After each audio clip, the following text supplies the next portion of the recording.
Bonjour à toutes et tous. Merci d'être venus à cette rencontre avec Ramsès Kefi. Alors Ramsès, on va commencer tout de suite, quoi. Tu es journaliste et écrivain. Tu as travaillé au Bondi Blog, à Libération, à la Revue 21. Et tu publies donc ton premier roman qui s'intitule 4 jours sans ma mère aux éditions Philippe Ray. Pour commencer, comme question, c'est voilà, tu viens du journalisme et comment en fait comment tu articules ça avec la question du roman, comment tu as fait cette bascule? Bonjour à tous, déjà, merci d'être là. Ouais, ça fonctionne, je pense qu'on s'entend. En fait, moi, ça a été assez, je ne vais pas dire assez naturel, mais ça a été, je me suis pas trop posé de questions parce que je suis arrivé au journalisme, pardon, en racontant une histoire. Je suis pas rentré, j'avais pas fait d'école, moi. J'ai pas fait d'école de journalisme. Je fais des études de fac, mais j'avais pas fait d'école et je suis rentré dans le journalisme en envoyant un texte qui était plus une histoire qu'autre chose. Donc moi, ce qui m'intéresse toujours dans l'écriture, y compris dans le journalisme, c'était de raconter des histoires, des personnages, des situations, des scènes. Donc pour moi, quand j'ai eu la possibilité de faire un roman, c'était un peu, comment dire, ouais, c'était naturel en fait. Je me suis pas trop posé de questions. J'ai eu ce privilège de pouvoir être édité, mais d'écrire des histoires, pour moi, ça a toujours été ce qui m'intéressait le plus dans l'écriture. J'aime beaucoup le journalisme, mais c'est la part du journalisme qui m'intéresse, c'est moins les scoops que les histoires qu'on peut avoir, les histoires de quotidien en bas de nos fenêtres et tout, qui peuvent constituer des histoires de romans. On a plein de gens autour de nous qui sont des personnages de romans. Moi, c'est ces gens qui m'intéressent, c'est ces scènes, ces moments-là qui m'intéressent. Oui, on dit que le réel dépasse la fiction en fait, et c'est aussi la vie en fait qui est source de. Ah ouais, complètement, complètement. Quand on est journaliste, en fait, on est beaucoup à la recherche de choses spectaculaires. On cherche des grandes histoires, enfin, entre guillemets des grandes histoires, alors qu'on a plein de grandes histoires à côté de chez nous. Donc moi, après c'est qu'un parti pris, hein, c'est que moi, c'est peut-être que des gens pensent différemment et c'est très bien. Mais moi, je trouve quand même que j'ai toujours aimé les histoires dites entre guillemets simples, puisque quand on rentre un peu dans les coulisses des histoires simples, on trouve des choses très universelles. Et j'aime bien cette idée que les histoires puissent rassembler, que chacun puisse trouver quelque chose dans une histoire qui lui est racontée. Voilà. Et donc justement, ton roman, c'est une histoire de famille, et c'est une histoire qui commence sur un choc et qui ouvre tout de suite une urgence. Est-ce que tu peux nous raconter comment ce choc arrive? C'est l'histoire d'une famille un peu ordinaire qu'on peut avoir à côté de chez nous. Ça aurait pu être ma famille, ça aurait pu être la tienne. Donc c'est un couple de retraités qui vit avec son fils, on va dire qui est Tanguy, à 36 ans. Il faudrait peut-être un autre terme, à 36 ans.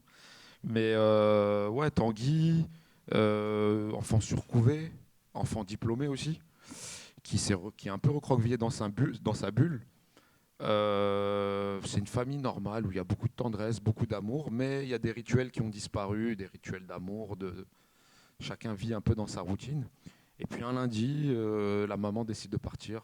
Elle laisse un mot aux deux hommes de sa vie, on va dire.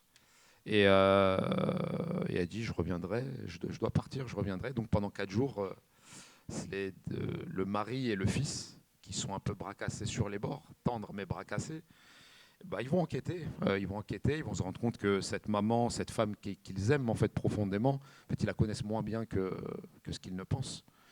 Et, euh, et donc, ils vont chacun prendre une direction pour leur enquête. Et voilà.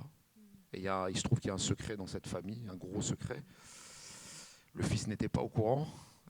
Les parents jouaient un peu la comédie. Et donc, c'est 4 jours aussi en quête de ce secret et du pourquoi, du comment. Oui, on va revenir sur la question du secret, mais peut-être avant, est-ce que tu peux nous dire comment tu as développé ces personnages en fait? Comment au fur et à mesure du récit, ils nous échappent ou ils se transforment et ils transforment aussi la manière dont on les comprend, dont on les accepte aussi. C'est des personnages, on va dire, d'apparence normale. Un papa, une vie dans un quartier populaire, un lieu populaire, un quartier ouvrier. Un papa qui est un peu qui a envie d'être le meilleur, entre guillemets, le meilleur mari, le meilleur... Enfin, en tout cas, euh, quand il sort de chez lui, il a envie qu'on dise que c'est le meilleur mari, le meilleur père, le meilleur bricoleur. Une mère un peu plus discrète, mais discrète parce qu'en fait, elle a son univers à elle. Et un fils qui est un peu agaçant au départ, un peu mou, un peu très égoïste même, j'allais dire un peu égoïste, mais très égoïste. Mais parce qu'il est surcouvé, parce qu'il y a un secret, parce qu'il a une transmission un peu bizarre, donc il peut se permettre d'être cet enfant gâté, on va dire. On lui a permis d'être un enfant gâté. Et puis en fait, on se rend compte qu'il y a des situations d'urgence qui peuvent nous transformer très vite.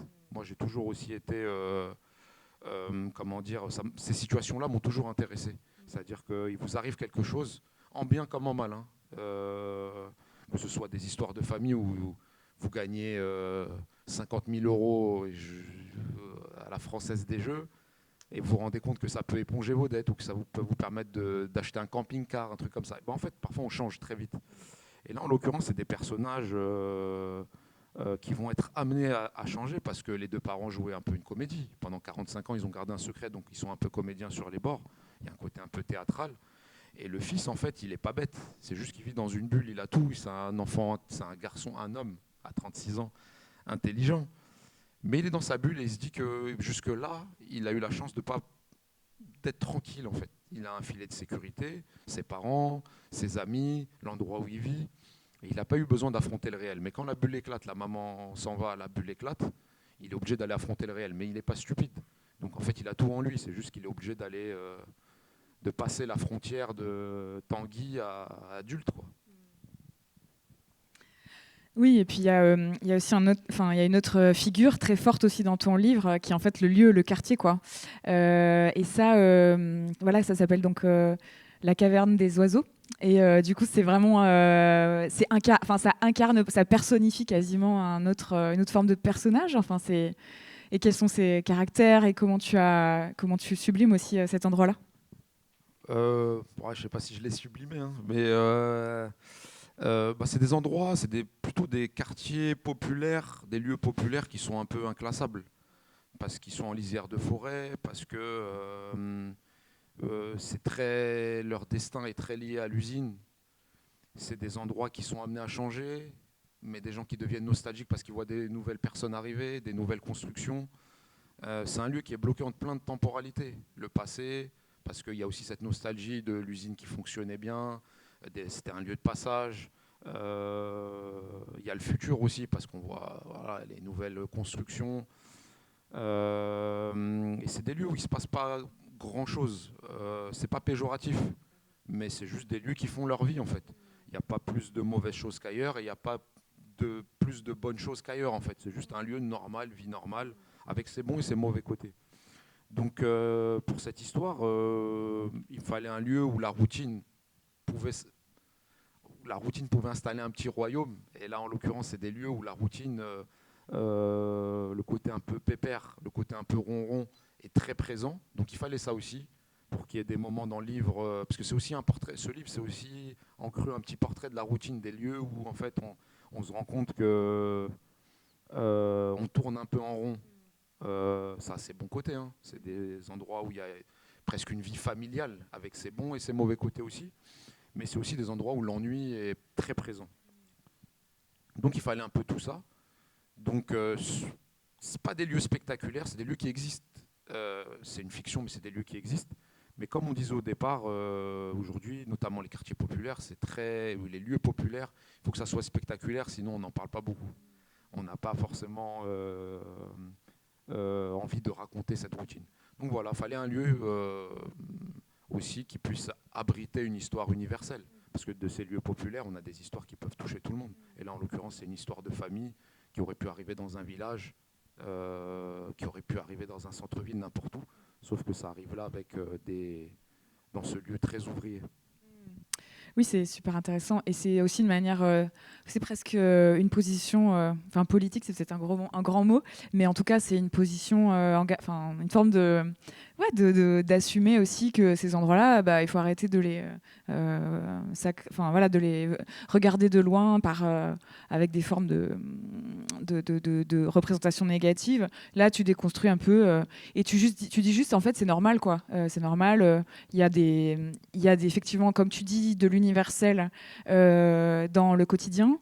Il y a des personnages à qui enfin, voilà, ça pourrait arriver à tout le monde. Enfin, il y a vraiment moi, cette position-là pour porter à connaissance, pour faire la lumière aussi sur cette normalité, en fait, je trouve ça vachement important. Bah, ouais, le côté politique, bon, les municipales sont finies.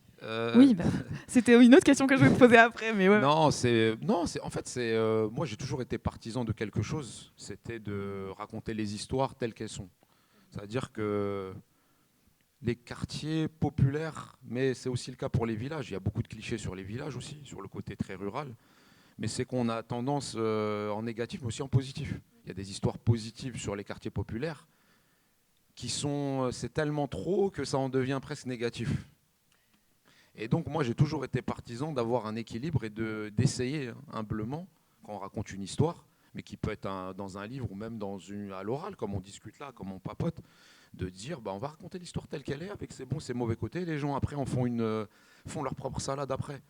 Là, en l'occurrence, on est dans un moment mais qui dure un peu, mais qui est un peu très polarisé. Il faut qu'il y ait toujours un côté très manichéen et tout. En fait, dans la vie, c'est un chemin. On essaye et ces quartiers-là, en fait, bah, ils vivent leur vie et ça existe. Mais on n'a plus l'habitude. Aujourd'hui, tout doit être spectaculaire si on va dans la ruralité. Parfois, si on vous dit, même quand vous êtes journaliste, et je me mets dans l'eau, hein, je me mets pas au-dessus en surplomb, mais si les agriculteurs se pendent pas, s'ils n'ont pas envie de tout brûler, bah, on dit pourquoi on y va. Alors qu'en fait, il y a une vie qu'il faut aussi raconter, qu'on raconte moins, et donc ben, la littérature peut être un refuge pour ça. Ouais, merci pour cette démarche. En tout cas, c'est important, je pense, d'avoir ce point de vue-là. Alors, moi, ce que j'ai noté aussi, mais tu vas me dire si je me trompe, en fait, dans ce lieu-là, il y a, j'ai noté rumeur, nostalgie, pudeur et vanne. Alors là, ça fait un peu 4 mots d'un coup. Je sais pas comment tu peux rebondir là-dessus, mais enfin, moi, ça m'a marqué en lisant ton livre. Je me suis dit, ah ouais, il y a au moins ces 4 éléments dans le quartier. Et aussi, ça traverse différemment chacun des personnages, quoi. La première, c'est rumeur, c'est ça? Rumeur, nostalgie, pudeur et vanne. Ok. Rumeur, oui, aussi les mauvais côtés. C'est les mauvais, les bons côtés. C'est le côté rural des quartiers populaires. C'est le côté où en fait on vit en communauté. Et c'est même pas le côté rural, c'est le côté humain de gens qui se connaissent. On est dans un quartier où souvent on déménage pas. Les familles restent. C'est en tout cas dans ce livre-là. Et donc tout le monde se connaît. La rumeur devient aussi un moyen de contourner l'ennui. Donc tout le monde sait tout sur tout le monde, ce qui peut être très très très pesant. En fait, parfois on en rigole parce que les rumeurs, parfois c'est drôle, mais parfois ces rumeurs-là détruisent des vies. Donc c'est pour ça que ça, par exemple, ça fait partie des côtés entre guillemets négatifs où si vous passez pas en bas de vos fenêtres à 18h02, il y a des gens qui vont dire il y a un problème parce que vous passez tous les jours à 18h02. Et donc là, une petite rumeur peut naître. Donc là, quand une femme part, c'est plus une rumeur, c'est une trilogie. Ensuite, sur la nostalgie, oui, parce qu'il y a ce côté très nostalgique qu'on a dans des endroits qui ont changé, des gens ont traversé des époques. Effectivement, on a toujours l'impression que c'était mieux avant. On réhabille un peu le passé, il y a un peu le fantasme autour du passé. On élude ce qui était mauvais, on dit non, mais tout allait bien. Et en fait, il y a ce côté aussi dans les lieux populaires. Dans les lieux populaires, j'inclus beaucoup de lieux, en fait. Il y a même des centres-villes qui sont très populaires aussi, hein, là, parce qu'on compartimente beaucoup les lieux. Mais il y a des lieux, des centres-villes. Vous allez à Marseille, le centre-ville, il est très populaire. Nostalgie, donc oui, il y a ce côté très nostalgique de ça change, on n'a pas envie que ça change. On est aussi dans une époque où on a peur, donc le passé c'est aussi un super refuge. Dans les lieux ouvriers, la nostalgie pour les anciens, c'est quelque chose de très présent chez beaucoup de gens qui ont connu aussi certaines époques. Mais c'est le bon côté, c'est qu'en fait ça vous permet il y a une transmission des histoires. Voilà. Après il y a pudeur et rire. Pudeur, La pudeur, oui, comme dans beaucoup de milieux, c'est une histoire très pudique aussi, parce que c'est des gens qui s'aiment, mais qui parfois on se le montre par les gestes, par les silences. Il y a des silences qui sont très doux. Je ne parle pas que du livre, mais je parle en général. Ouais, c'est des histoires un peu. C'est pas tant la peur de dire je t'aime ou la peur de montrer sa tendresse, mais parfois c'est juste qu'on. Parce que parfois pudeur peut prendre aussi un aspect négatif. On se dit, bah, les gens ils se parlent pas, ils montrent rien et tout. Mais parfois il y a différentes façons de montrer l'amour, de montrer son amour. Et la pudeur peut être une de ces manières, une de ces façons. Parfois de montrer tout ça. Et le rire, bah, il en faut, hein, par les temps qui courent, il faut un peu de légèreté quand même. On va pas tout le temps on va pas tout le temps sombrer dans quelque chose de très obscur. Moi, je viens d'un endroit où on rigolait beaucoup, donc c'est pas un livre autobiographique, mais la part autobiographique, c'est le climat, peut-être l'ambiance du livre. Et moi, je suis quelqu'un qui a eu une enfance drôle. Donc, si on a une enfance drôle, souvent on porte quelque chose en nous. Et donc, moi j'aime bien les histoires où, même quand il y a des choses pesantes, on arrive à prendre un peu de recul, de prendre un peu de légèreté. J'ai grandi dans un endroit où il y avait beaucoup de dérision. Le rire aussi était une manière de se protéger de beaucoup de choses. Donc, à part s'il y avait un mort, vous pouvez rire de tout. Et encore, il y a même des morts, on a rigolé. Donc, euh, il fallait que j'aime bien cette idée de raconter une histoire légère, accessible, et le rire est une manière. Après, il y a des gens qui vont peut-être pas. Il y a des moments où je pense être drôle, les gens vont dire mais en fait c'est que dans ta tête. Mais c'est pas grave. Mais j'aime bien cette idée de légèreté aussi dans les histoires qu'on raconte, mais même dans la vie de tous les jours, pas que pour ce livre. Mais j'aime bien ce côté où on prend un peu de distance avec la lourdeur. Oui, donc encore une fois, le rire. Enfin, désolé, je mets tout, j'essaie de tout politiser, mais le rire aussi, c'est aussi un endroit de résistance en fait. Ouais, ça peut être. Tu vois, et de quotidien en fait. Bah, partons du principe, sinon, que tout est politique. À partir de là, après, on appelle ça comme on veut. Moi, je pense que le rire, il est rassembleur. Rassembler, c'est politique. Donc, le rire, souvent, quand, par exemple, on met des gens autour d'un endroit et on dit, voilà, il y a quelqu'un qui sait bien raconter les histoires, une conteuse, un conteur, comme on dirait. Bah, l'histoire est un prétexte pour que les gens se rassemblent. Donc, effectivement, c'est politique, d'une certaine manière, si on arrive à rassembler des gens. Par les temps qui courent, c'est très politique.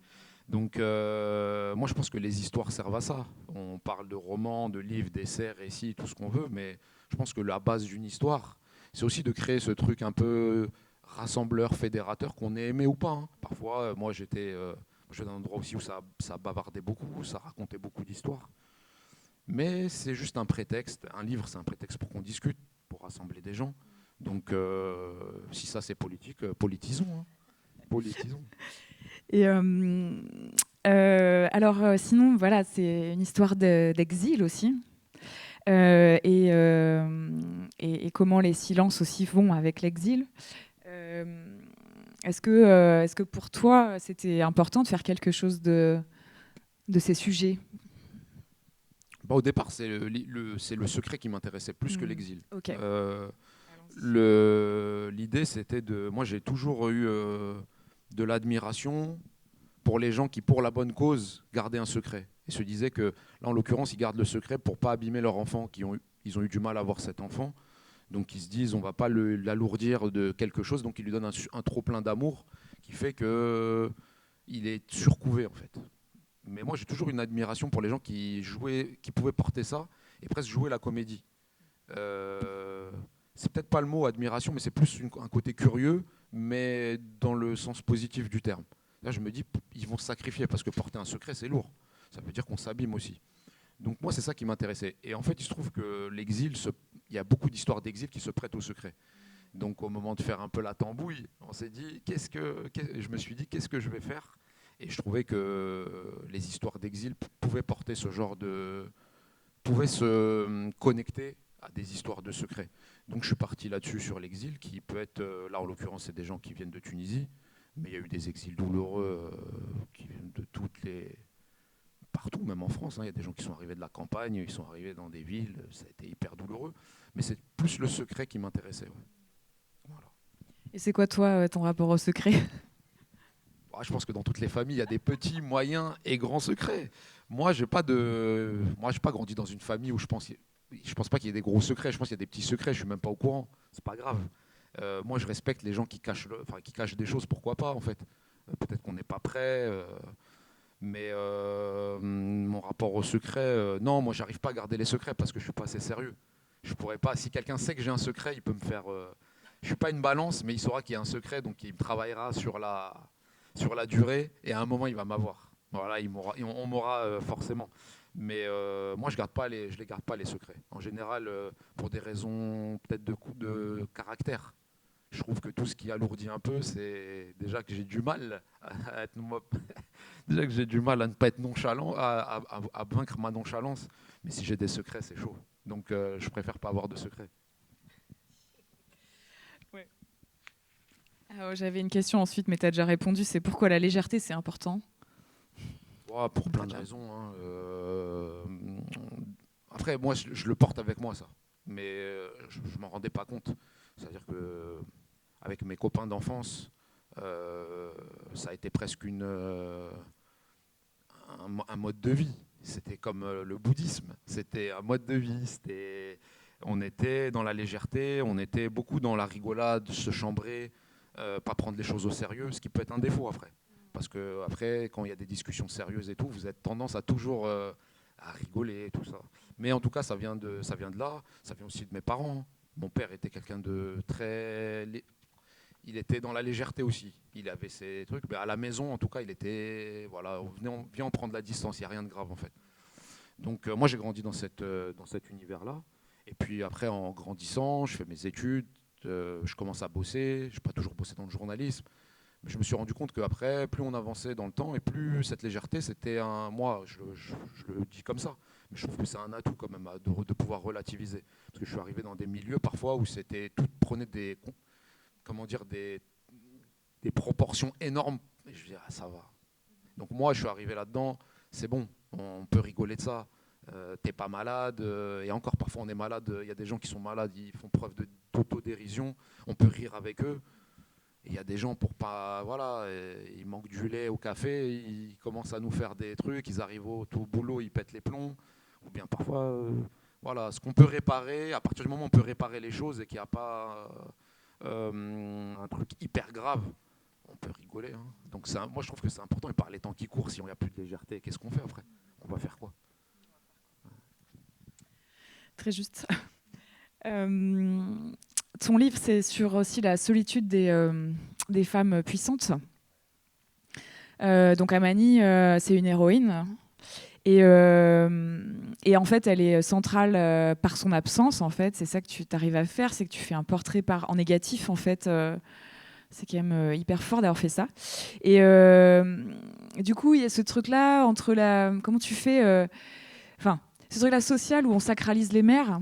Et en même temps, ça nous empêche de penser leurs limites, en fait. Et voilà, leurs limites, c'est des humaines, en fait, c'est pas des déesses. Voilà. Oui, exactement. L'idée d'abord, c'est de raconter une femme avec son univers. Elle est ouvrière, mais moi j'ai toujours trouvé très, comment dire, je trouve que ça limite leur identité, parce que souvent quand on parle de femmes ouvrières, on a l'impression qu'elles sont ouvrières tout le temps, c'est-à-dire 24 heures sur 24, 7 jours sur 7. Et là, en l'occurrence, Amani, elle a son univers. Elle a ses manières de gérer ses amitiés. Avec son mari, c'est une histoire d'amour. Avec son amie, c'est une histoire d'amitié exclusive, Maria.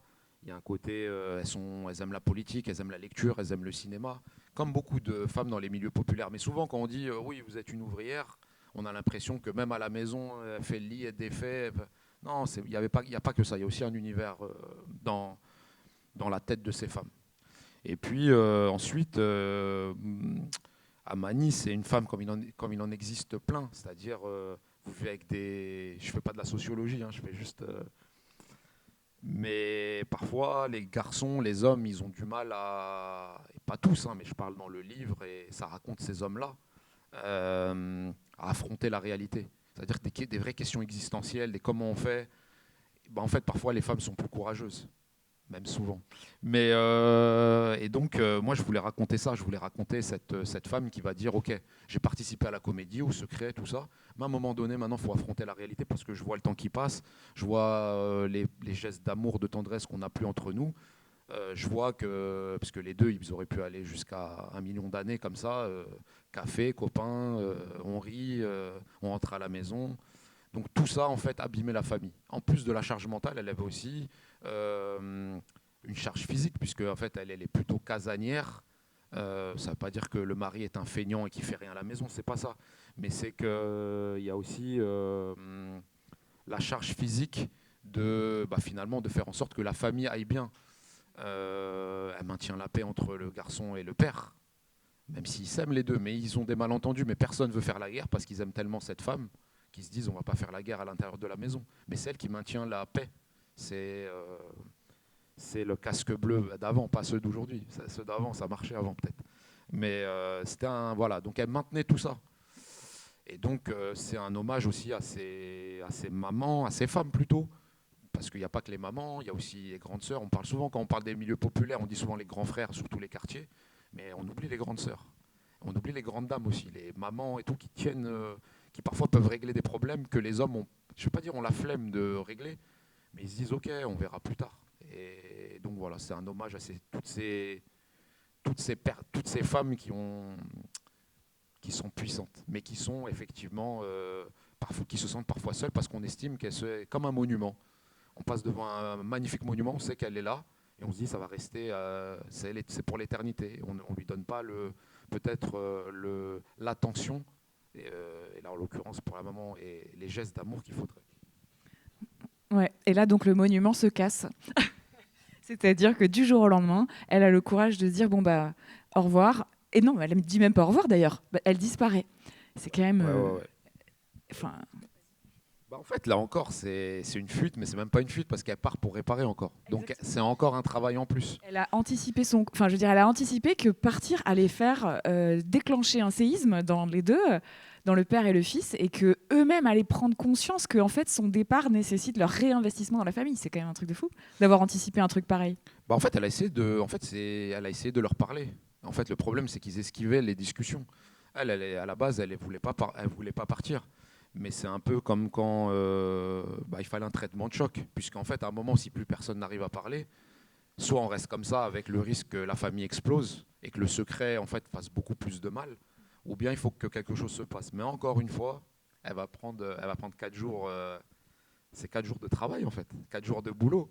Mais c'est la seule façon de leur montrer que sans elle, il y a non seulement l'absence, et c'est pas qu'une histoire de matériel, mais c'est aussi quelque chose de plus profond. C'est-à-dire qu'ils vont devoir cohabiter, ils vont devoir se parler, ils vont devoir s'affronter, ils vont devoir se regarder, ils vont passer des moments ensemble. Et donc, et pour aller la chercher elle. Donc, c'est bien joué, j'ai envie de dire, de sa part. Oui, et c'est comme ça que tous les personnages se transforment en fait en 4 jours. Et ça, c'est quand même hyper fort de ta part, je trouve, d'avoir Bon, c'est gentil. de déclencher un retournement de situation. Et ces deux hommes au départ qui sont quand même un peu agaçants, en fait, ils deviennent, ils reviennent dans leur humanité, dans leur générosité, dans leur qualité d'écoute. Ouais, c'est marrant parce que souvent quand on change à cause d'une situation d'urgence, on se rend compte que parfois on avait des qualités enfouies ou des défauts enfouis. Et là, en l'occurrence, c'est un peu ça, c'est qu'il y a des choses qui se remettent en place, c'est un peu comme Tetris. En fait, ils ont mis ça de côté, ça revient, et donc ils sont en train de se recalibrer d'une certaine manière. Il y a un rééquilibrage de ce qu'ils sont. Et l'urgence, c'est un bon, comment dire, c'est un bon moyen de voir ce qu'on a aussi dans les tripes. C'est un révélateur, c'est un démaquillant aussi. L'urgence peut être quelque chose de, voilà, où on a on peut plus tricher. Et ça, on est au pied du mur. Donc ça, c'est toujours intéressant. C'est quelque chose que tu pratiques dans ta vie, toi, les situations d'urgence pour te faire évoluer?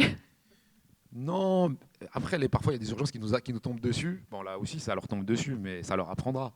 Mais non. Après, moi, je suis un homme de la dernière minute, donc il y a beaucoup d'urgences qui arrivent qui foncent vers moi. Mais, mais ça va, on va dire que ouais, les urgences, ouais, non, j'arrive à gérer les urgences. Ça va, en fait. Je je suis habitué à ça. Donc ça me démaquille pas.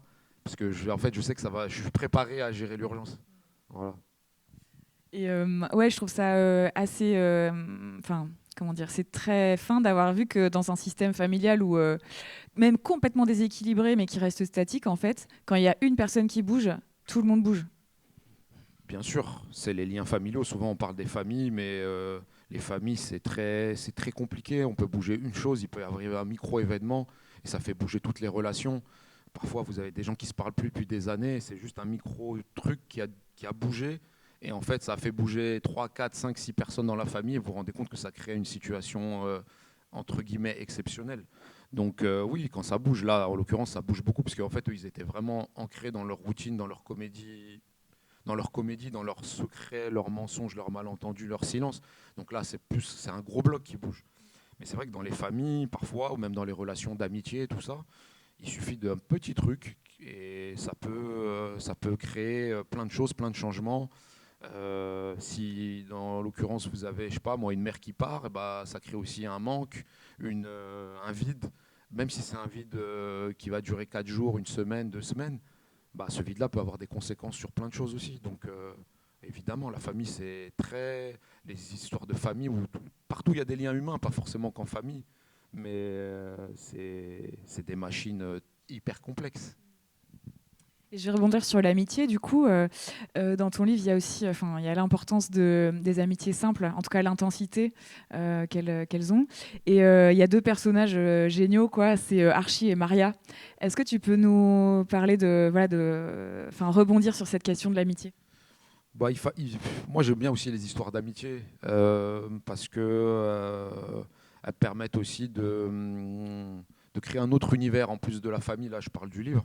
Ça permettait de créer un autre univers et de montrer aussi les complexités parfois de certains personnages et comment des gens avec par exemple Salman, un des personnages principaux, donc le narrateur, c'est quelqu'un qui est surcouvé, qui a eu plein d'amour. Il a une amitié exclusive avec Archie et Archie, en fait, sa mère, il manque de sa mère. Sa mère est partie et même dans son enfance, en fait, elle le calculait pas trop, en fait. Il n'y avait pas une relation aussi forte. Il y avait pas, voilà. Donc ils deviennent amis et chacun essaye de combler ses manques, essaye de trouver quelque chose chez l'autre qu'il n'a pas. Salman, il est très égoïste, donc il récupère un peu tout au début. Le fait que sa mère parte, bah, ça le fait réfléchir aussi sur sa relation d'amitié. Et moi, j'ai toujours aussi été très fasciné par les relations exclusives d'amitié. C'est-à-dire les gens qui marchent qu'à deux. Et ils ont d'autres copains et tout, mais à un moment, quand ça devient dans la journée, parfois, il ne faut pas les déranger. Ils sont deux, ils font leurs choses à deux. Vous savez que vous ne pouvez pas les manger avec eux. Vous savez qu'ils vont faire leurs choses à deux. Vous savez qu'il y a des choses qu'ils se disent entre eux et vous n'aurez jamais accès à leur espace intime, en fait, d'une certaine manière. Donc ça raconte aussi ça. Par exemple, Archie et Salman, c'est des fils uniques, donc ils sont à la recherche aussi de quelque chose, en fait. Et donc ils arrivent, ils se trouvent, c'est des voisins, mais ils sont inséparables, c'est des sédentaires, ils ne bougent pas beaucoup. Donc ils ont créé quelque chose entre eux, ils ont recréé une famille, en fait.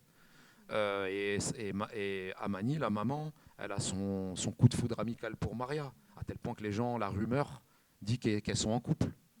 Eh ouais, mais elles sont amies, elles partagent des choses particulières, elles ont des visions sur la musique, elles ont des manières de rire qui leur sont propres et tout. Et là aussi, souvent, on représente les femmes de milieu populaire. Je ne vais pas dire que c'est un cliché, parce que c'est pas un cliché, mais souvent, on a l'impression qu'elles sont toutes ensemble tout le temps, c'est 10 femmes tout le temps, elles se retrouvent, elles cuisinent, tout. Là, c'est pas du tout ça. C'est deux femmes qui ont même pas envie qu'on les emmerde et qui passent leur temps sur le balcon à rigoler. Ça veut pas dire que elles sont pas. Ça veut pas dire qu'elles détestent les gens. Ça veut juste dire qu'elles vivent leur vie tout simplement. Donc ça aussi, moi, c'est des choses que j'ai remarquées, que j'ai toujours voulu raconter. Et puis voilà, il y a eu ce livre, donc on a tout mis. Ouais, et en fait, oui, à la fois enfin Amani, Maria et Archie et même Salman, en fait, ils ont cette espèce de finesse là où effectivement tu peux pas les réduire au fait qu'ils sont issus de familles ouvrières ou dans un quartier. Ils ont, voilà, c'est aussi des poètes, des écrivains à leur manière. Enfin vraiment, c'est des personnages très fins et très complexes, quoi. Et bon, ça, c'est la première chose qui me vient à l'esprit. Et puis, il y a aussi le fait que l'amitié, en tout cas notamment une amitié intense entre deux femmes, ça peut être aussi très subversif.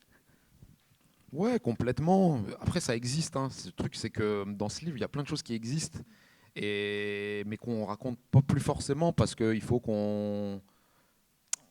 toujours que ça colle à quelque chose. Mais c'est pour tous les milieux sociaux, il faut toujours qu'il y ait une étiquette quelque part. Là, en l'occurrence, euh, ces femmes-là, je suis d'accord sur le côté. En fait, c'est devenu subversif alors que ça l'est pas du tout. Mais par les temps qui courent, c'est comme quand on dit ouais, c'est un livre profondément optimiste. En fait, ça raconte aussi qu'on est tellement on mouline tellement du noir, on broie tellement du noir que même ça, une histoire de quotidien, ça peut devenir quelque chose d'optimiste.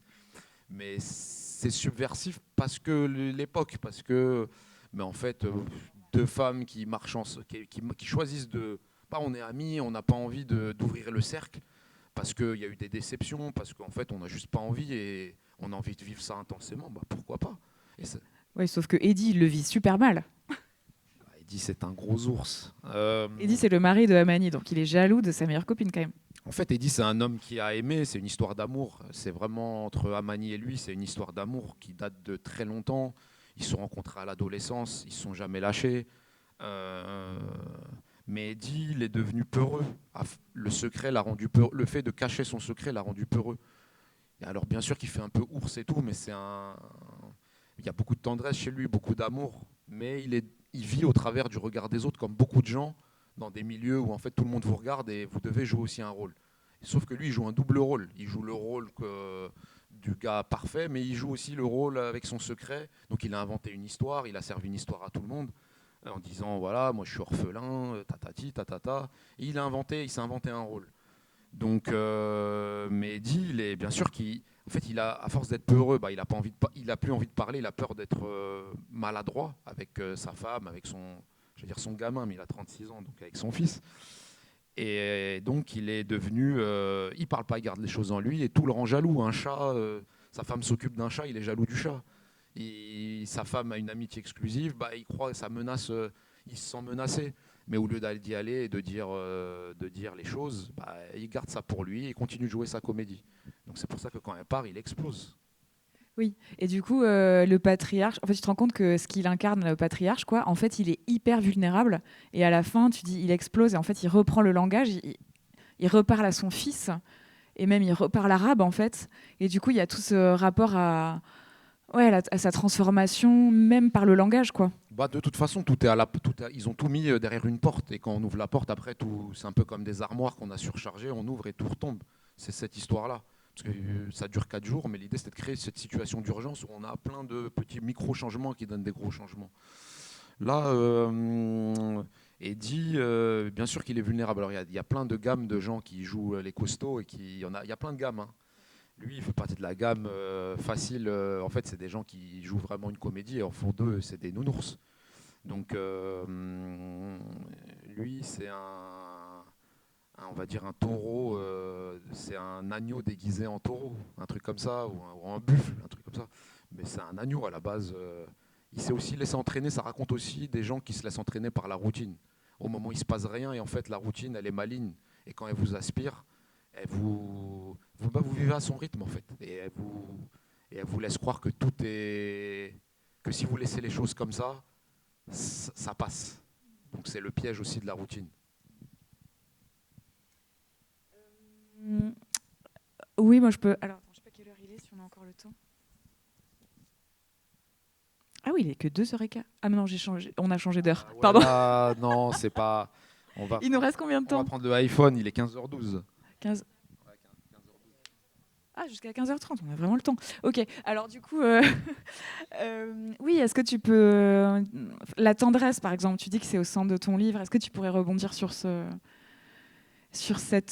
sur cette réalité quoi, du quotidien et sur la puissance, en fait, de la tendresse?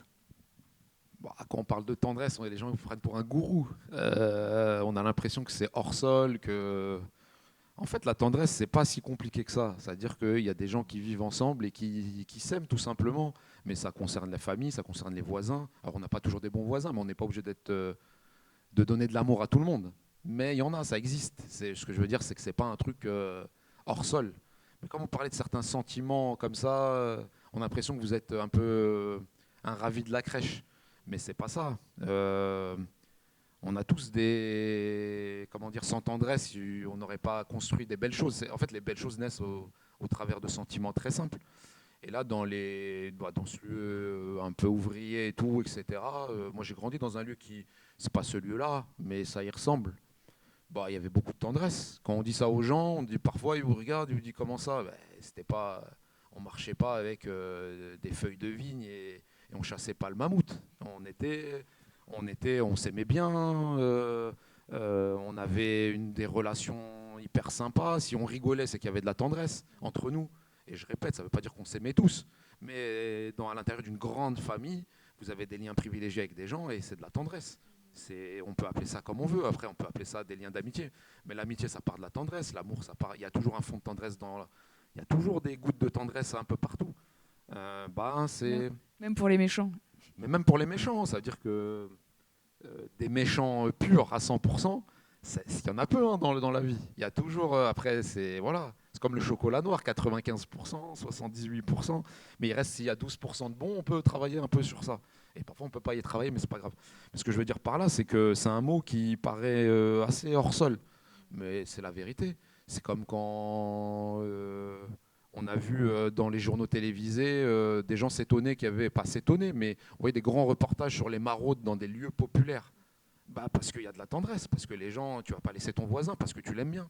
Tu vas pas laisser ta voisine parce qu'il y a de la tendresse. Donc, pour une histoire comme ça, sans tendresse, il n'y a pas. Et ça existe. Donc, cette histoire-là, elle partait de là. Ça part de quelque chose de tendre. Donc, on a déroulé le fil de la tendresse. Et dernière question aussi, peut-être plutôt sur la manière, enfin ton style d'écriture. En fait, tu manies à la fois. Il y a des fois de l'argot et des fois des choses très soutenues. Et du coup, cette articulation, là, cette souplesse entre les registres de langue, ça te permet aussi de créer les univers, comme tu dis. Est-ce que tu peux rebondir là-dessus ?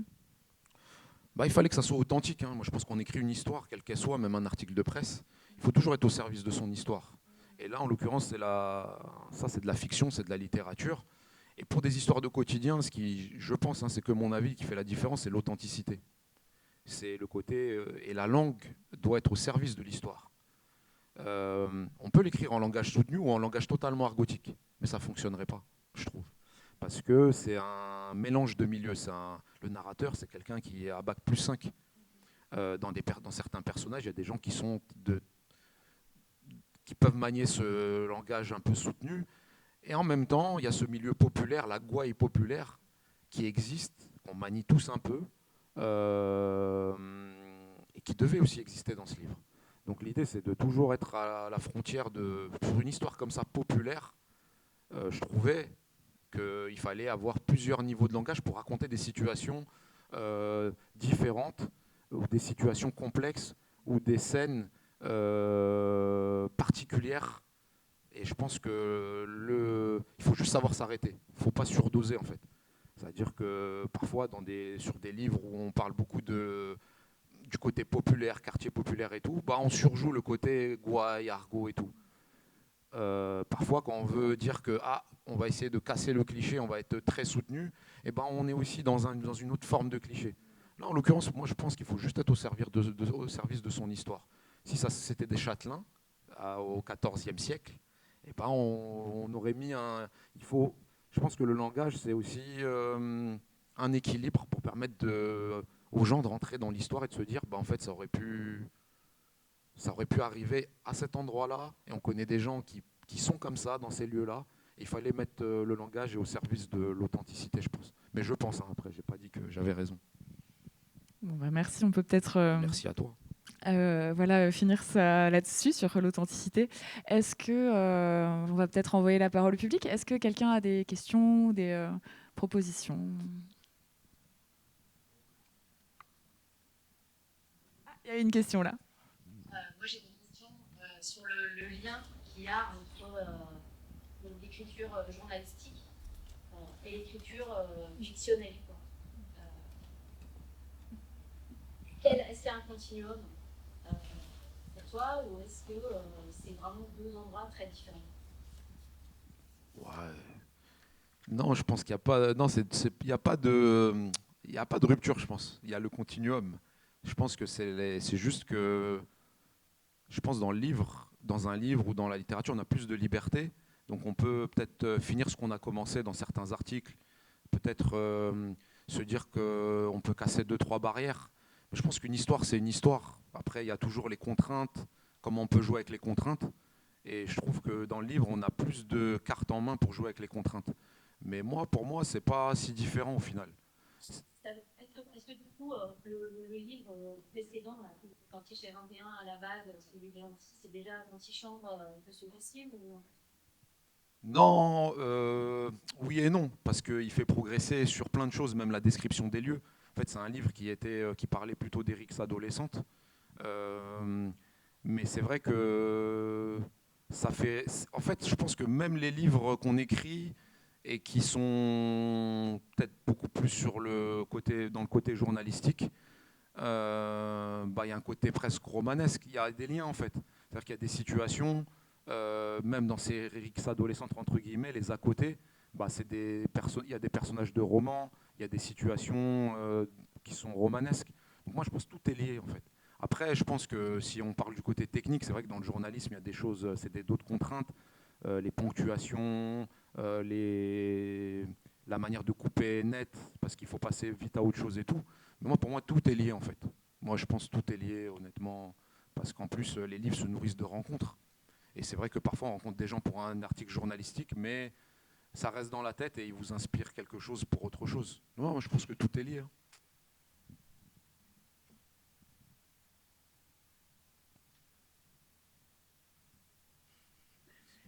Du coup, j'ai encore une question qui m'est venue. Le dernier livre que tu as sorti avec Antoine Rouget, est-ce que tu peux nous en parler un peu? Ou c'est pas trop le sujet? Non, il n'y a pas de souci. Déjà, Aurélie qui a posé la question a écrit un livre extraordinaire que je vous recommande qui s'appelle Zebu Boy.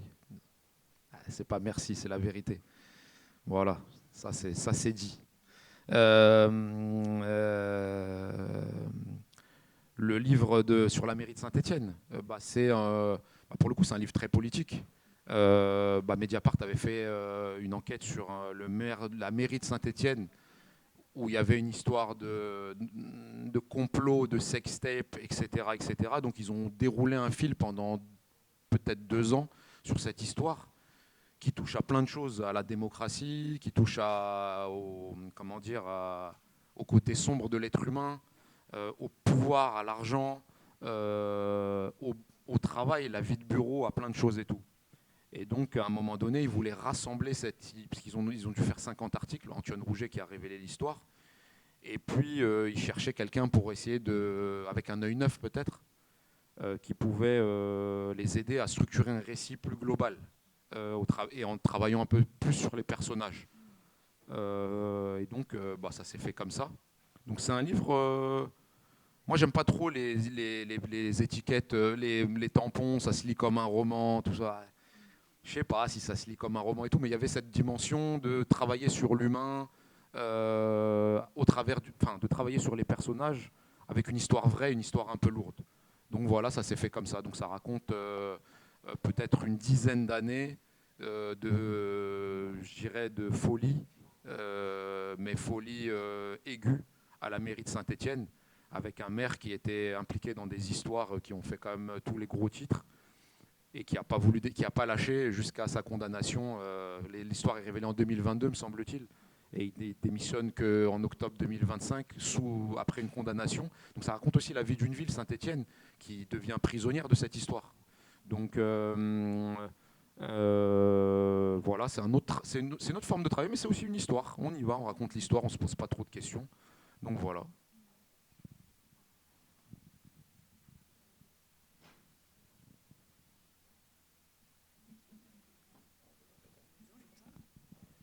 S'il n'y a pas d'autres questions, on va peut-être clôturer cet échange. En tout cas, un grand merci, Ramsès, merci à toi, pour merci tout ce à vous. travail. Merci beaucoup. Merci à tout le monde pour l'écoute.